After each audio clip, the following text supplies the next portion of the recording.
마태복음 8장 18절에서 22절입니다. 제가 봉독하겠습니다.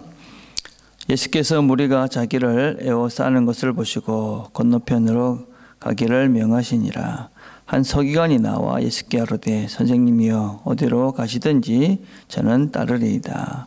예수께서 이르시되 여우도 굴이 있고 공중의 새도 거처가 있으되 인자는 머리 둘 곳이 없다 하시더라. 제자 중에 또 한 사람이 이르되 주여 내가 먼저 가서 내 아버지를 장사하게 허락하옵소서. 예수께서 이르시되 죽은 자들이 그들의 죽은 자들을 장사하게 하고 너는 나를 따르라 하시니라. 아멘. 우리는 어제까지는 주께서 사람들을 병을 고치시는 내용들을 같이 살펴봤습니다. 그렇지만 그 병을 고치시는 것은 그냥 아무런 대가 없이 치르시는 것이 아니라 주님의 십자가와 연결이 되는 우리의 고통과 우리의 죄의 문제를 해결해 주시는 그 십자가, 거기에는 고통이 있다. 그런 말씀들을 함께 나눴습니다. 오늘은 우리가 그렇게 주님의 그 십자가의 길을 따라가는 자들의 어떤 태도, 자세에 대해서 이야기를 해주고 계십니다. 오늘 등장하는 사람들은 두 사람입니다. 처음에는 서기관이고 그 다음에는 제자입니다. 서기관, 이 사람은 처음 예수를 따를 때 가진 그런 자의 자세다라고 할 수 있습니다. 당시의 서기관은 성경을 많이 안 사람입니다. 다른 사람들에 비해서 어떤 면에서 성경을 많이 알고 있었지만 한편으로는 예수님을 적극적으로 반대했던 사람들이 바로 이 서기관이었습니다. 근데 그 서기관이 나와서 예수님을 따르겠다 그렇게 이야기를 합니다. 참으로 일반적이지 않은 특별한 경우입니다. 아마 서기관이 이 예수님을 따르겠다라고 결정했다는 것은 대단히 큰 결정이었고 그리고 그에게는 많은 대가를 치르는 그런 결정이었다 하는 것을 우리는 알 수 있습니다. 이미 이 시대는 예수님께서 이렇게 예수를 따른다는 것 때문에 많은 어려움을 당했던 시기였기 때문에 이 서기관이, 다른 사람도 아닌 서기관이 예수님을 따른다 할 때는 이미 많은 대가를 치를 준비를 하고 예수님을 따르겠다 이렇게 말씀을 한 겁니다. 그런데 주님께서는 생뚱맞게 여우도 굴이 있고 공중의 새도 거처가 있는데 인자는 머리 둘 것이 없다. 이 말씀은 두 가지로 해석이 가능합니다. 첫째는 너가 나를 따를 때 어떤 마음으로 따르느냐. 나를 따르는 것은 그렇게 편안한 것이 아니다. 그렇게 먼저 이게 알려주고 있는 것 같습니다. 서기관은 아마 예수님께서 여러 가지 병들을 고치시는 것을 보고 그런 능력 점에서는 그런 일들이 있으면 나중에 편안한 뭔가 있지 않을까 하는 기대로 주님을 따르려는 그런 마음을 가질 수도 있지 않았나 생각할 수 있습니다. 근데 주님께서는 분명히 말씀을 하십니다. 이 땅에는 그렇게 나를 따름으로 인해서 누릴 만한 것들이 없다. 머리 둘 것이 없다. 그 말은 이 땅에서 어떤 면에서는 기본적인 삶의 어려움을 겪을 수 있다라는 것을 언급하고 계시는 것입니다.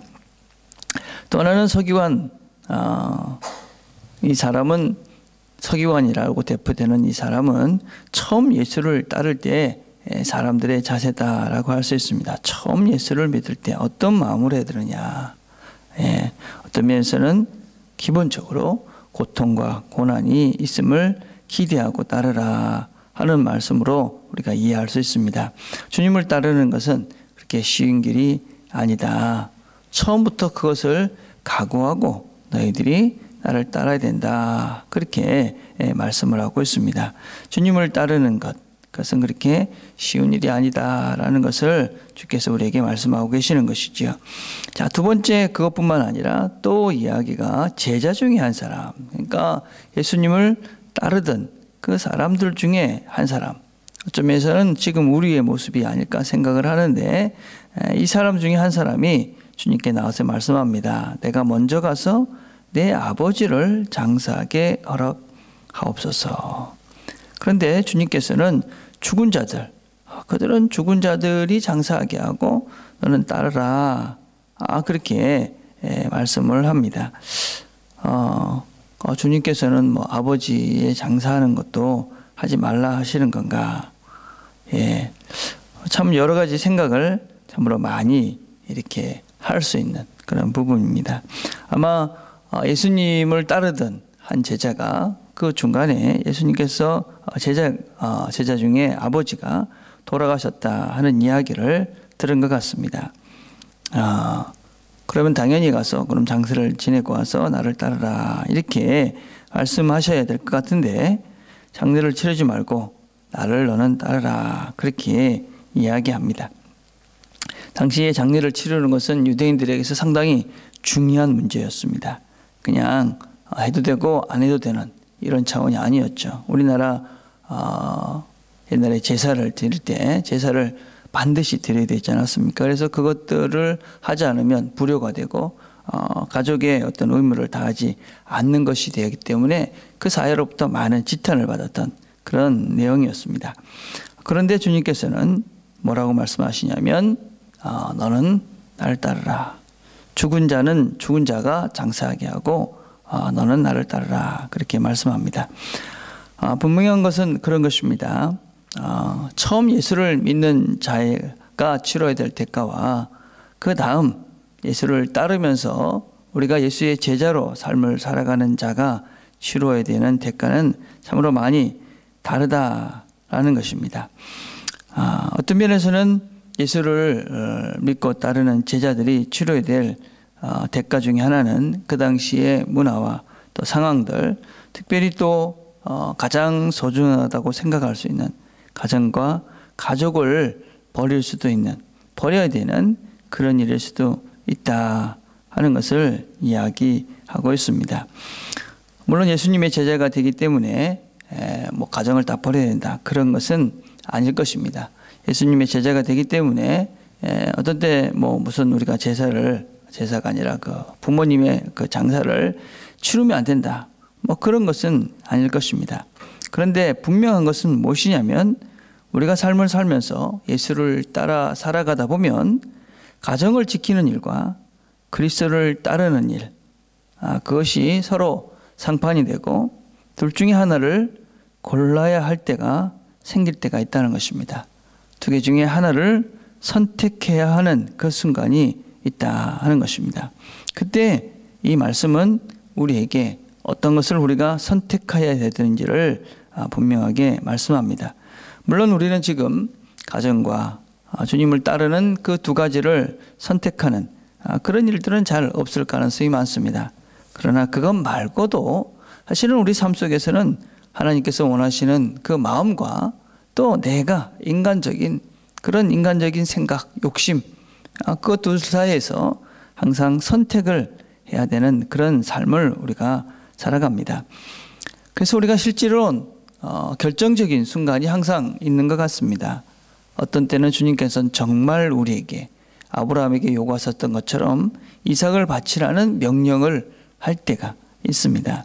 근데 그 명령을 수행하기 위해서는 그 명령에 우리가 기꺼이 응답하기 위해서는 반응하기 위해서는 날마다 우리가 지금 살아가는 이 걸음 속에서 정말 하나님께서 원하시는 것과 또 인간적인 내 마음이 움직이는 그 둘 사이에서 하나님이 원하시는 그런 것들을 선택해 갈 때만이 진정 우리가 제자로서 주님께서 어쩌면 우리에게 요구하시는 가정보다도 주님을 선택해야 되는 그 순간에 기꺼이 주님을 선택할 수 있는 그런 진정한 제자가 된다 하는 것을 우리에게 가르쳐주고 계십니다.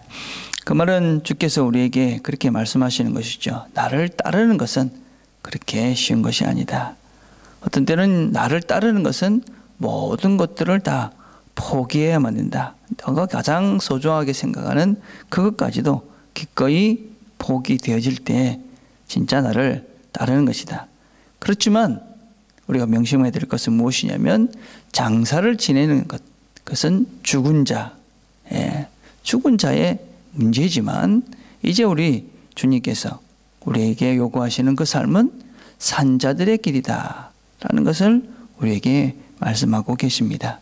우리의 선택이 주님을 위해서 선택한다면, 주님을 우선으로 그렇게 선택하는 그 걸음을 걸어간다면 우리는 죽은 자의 걸음을 걷는 것이 아니라 산 자들의 걸음을 걷는 자들이다 라는 것을 우리가 기억하고, 오늘 하루도 우리가 주께서 원하시는 것을 선택하며 그 영생의 길, 빛의 길들을 걸어가는 저와 여러분이 되기를 간절히 바라겠습니다. 기도하겠습니다.